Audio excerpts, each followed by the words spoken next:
जय श्री कृष्ण। श्रीमद् भगवद गीता में भगवान श्री कृष्ण अर्जुन को अति गोपनीय ज्ञान, अति गुह्यतम ज्ञान किसको प्राप्त होना चाहिए, उस व्यक्ति के गुणों के विषय में विस्तार से बताते हैं।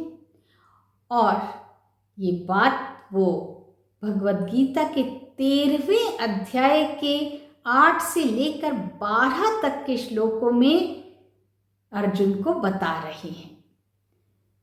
8वां श्लोक मैं अपने पिछले वीडियो में आप लोगों के साथ डिस्कस कर चुकी हूँ। उसका लिंक मैं आप लोगों को डिस्क्रिप्शन बॉक्स में दे दूंगी, जिससे आप फिर से उसे देखना चाहें तो देख सकें।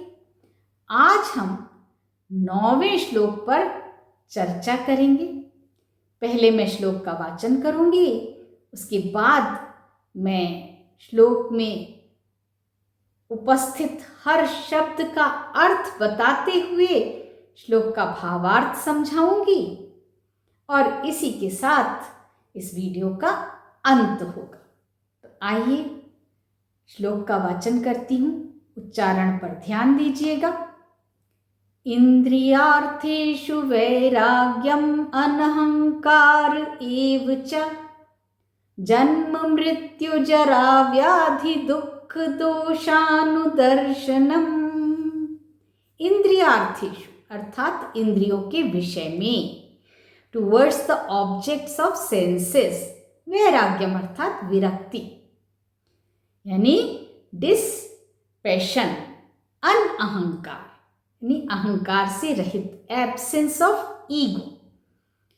एव का मतलब होता है निश्चय ही, फॉर श्योर। च का मतलब होता है भी, एंड। जन्म मतलब बर्थ, जिसका मतलब होता है पैदा होना। मृत्यु अर्थात डेथ, मौत होना। जरा का मतलब होता है बुढ़ापा, ओल्ड एज। व्याधि मतलब बीमारी, इलनेस। दुख, दुख सौरों को कहते हैं, अर्थात वेदना, पीड़ा। दोष का मतलब होता है फॉल्ट, जिसका कि हिंदी में अर्थ होता है बुराइयां। अनुदर्शनम मतलब बोध होना, ज्ञान होना, किसी चीज को समझना, परसेप्शन। तो अब जब हम शब्दों का अर्थ समझ चुके हैं, भावार्थ समझना बहुत आसान हो जाएगा आपके लिए। यहाँ भगवान श्री कृष्ण कह रहे हैं कि ऐसा मनुष्य जिसने इंद्रियों पर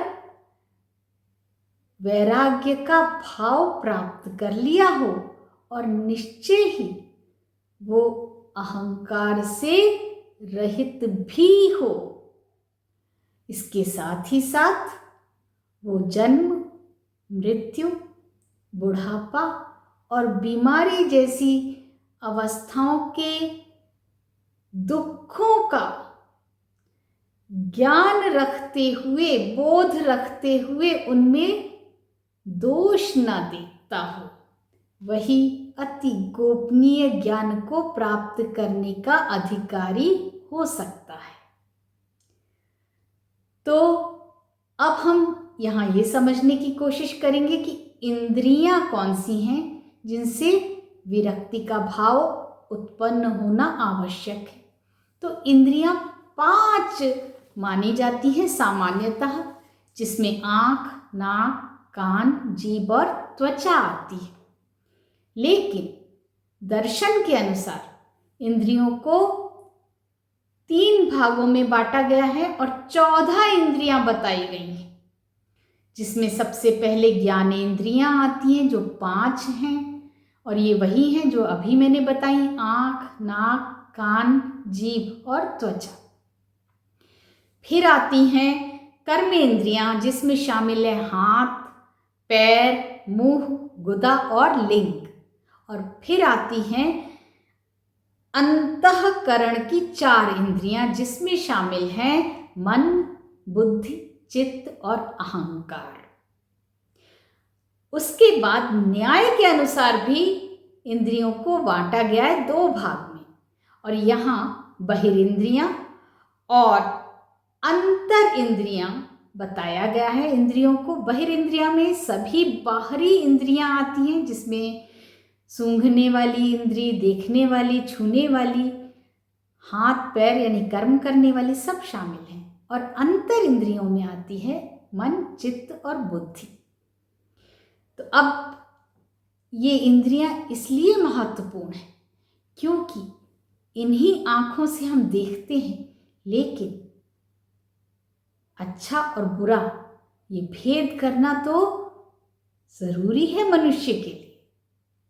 इन्हीं कानों से हम सुनते हैं, लेकिन अच्छा ग्राह्य करने योग्य होता है और बुरे को हमें इग्नोर कर देना चाहिए।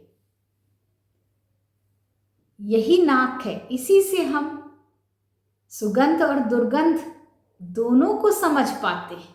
लेकिन कई बार बहुत ज्यादा सुगंध भी मस्तिष्क में पीड़ा उत्पन्न कर देती है, हेडेक कर देती है। जीभ, जिससे हम स्वाद का पता लगाते हैं, लेकिन उसके वशीभूत नहीं हो जाना चाहिए कि अगर हमारे मन का भोजन नहीं होगा तो हम भोजन छोड़ देंगे, ये तो गलत बात होगी। उसी प्रकार से त्वचा जो हमें स्पर्श का बोध कराती है, टच का बोध कराती है, तो अच्छा या बुरा, यहाँ फिर से आया गुड टच या बैड टच, किस नीयत से स्पर्श किया जा रहा है। और आजकल तो इस पर बहुत चर्चा होती है। तो अब कर्मेंद्रियां यानी हाथ, पैर, मुंह, गुदा और लिंग की बात कर ली। हाथों से हम कर्म करते हैं, किसी को कुछ दिया दान कहलाता है, किसी पर हाथ उठाया हिंसा हो जाती है। पैरों से हम चलकर डेस्टिनेशन पर पहुंचते हैं, लेकिन गलत दिशा में पैर मुड़ गए तो कभी भी मंजिल नहीं प्राप्त होगी। मुंह से बोलते हैं, अब बटेंगे तो कटेंगे, एक है तो सेफ है, ऐसे वाक्य बोलेंगे तो हिंसा का माहौल बनाएंगे, उत्तेजित करेंगे लोगों को हिंसा के प्रति। लेकिन सुवचन बोलेंगे, अच्छे वचन बोलेंगे तो प्रेरणा देंगे, जैसे गुरुजन देते हैं। गुदा, जिसे मलद्वार भी कहते हैं, एनल ओपनिंग कहते हैं, जो हमारे शरीर में जो कुछ शरीर नहीं चाहता है वो उसके द्वारा बाहर निकाल देता है, चाहे हवा हो चाहे सॉलिड वेस्ट हो, स्टूल्स के रूप में। लिंग, जिसे रिप्रोडक्टिव ऑर्गन भी कहते हैं, ये प्रजनन के लिए बहुत ज़रूरी है और केवल मनुष्यों में नहीं बल्कि सभी प्राणियों में प्रकृति ने इसे बनाया है, जिससे वो अपनी प्रजाति को निरंतर रख सके। और इसके साथ ही साथ शरीर में उपस्थित जो एक्सेस लिक्विड है उससे भी शरीर निजात पा जाता है। अब आता है अंतःकरण की इंद्रियां, जिसमें मन, बुद्धि, चित्त और अहंकार शामिल है। कई लोग कंफ्यूज हो जाते हैं कि मन और चित्त एक ही है, लेकिन ये दोनों अलग अलग हैं। मन तो चंचल है, किसी ने हमारी तारीफ में 2 शब्द बोले तो हम खुश हो गए, किसी ने अगर हमारी कमी बताई तो हम उससे नाराज हो गए या उदास हो गए। बुद्धि विश्लेषण करती है कि कौन सिर्फ मन रखने के लिए हमारी तारीफ कर रहा है या सच में हमारी तारीफ कर रहा है, क्या अच्छा है क्या बुरा है, क्या हमें कहना चाहिए क्या हमें सुनना चाहिए। और चित्त में स्थिरता होती है, चंचलता नहीं होती, और यही अंतर है मन और चित्त के बीच में। चित्त संस्कारों से बनता है। जब बुद्धि विश्लेषण करके हमें ये बोध कराती है क्या अच्छा है क्या बुरा है, तो हम किसी के भी कहे 2 अच्छे शब्दों में बह नहीं जाते। और अहंकार, ये तो बहुत ही खराब चीज है। रावण बहुत बुद्धिमान था मगर बहुत अहंकारी था, और ये अहंकार न सिर्फ उसे ले डूबा बल्कि उसने पूरे राक्षस वंश का भी नाश करवा दिया। पूरे साम्राज्य, पूरा राज्य नष्ट हो गया। उसी प्रकार से हिरण्यकश्यप का उदाहरण है, जो स्वयं को भगवान कहने लगा था। तो ऐसे अहंकारी को गुप्त ज्ञान प्राप्त होने की पात्रता नहीं होती। इसके अलावा मनुष्य को पीड़ा का बोध तो होना चाहिए, वो चाहे जन्म की पीड़ा हो, चाहे मृत्यु की हो, चाहे बुढ़ापे की हो, चाहे बीमारी की हो, लेकिन उनमें दोष नहीं देखना चाहिए। अरे ये तो अवस्थाएं हैं। जन्म अगर है तो यौवनावस्था भी आएगी, प्रौढ़ावस्था, वृद्धावस्था और मृत्यु, सब अवस्थाएं आएंगी।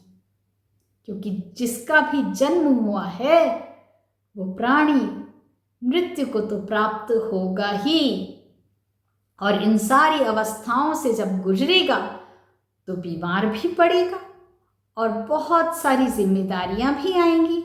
सुख होंगे तो दुख भी होंगे और उससे पीड़ा भी उपजेगी।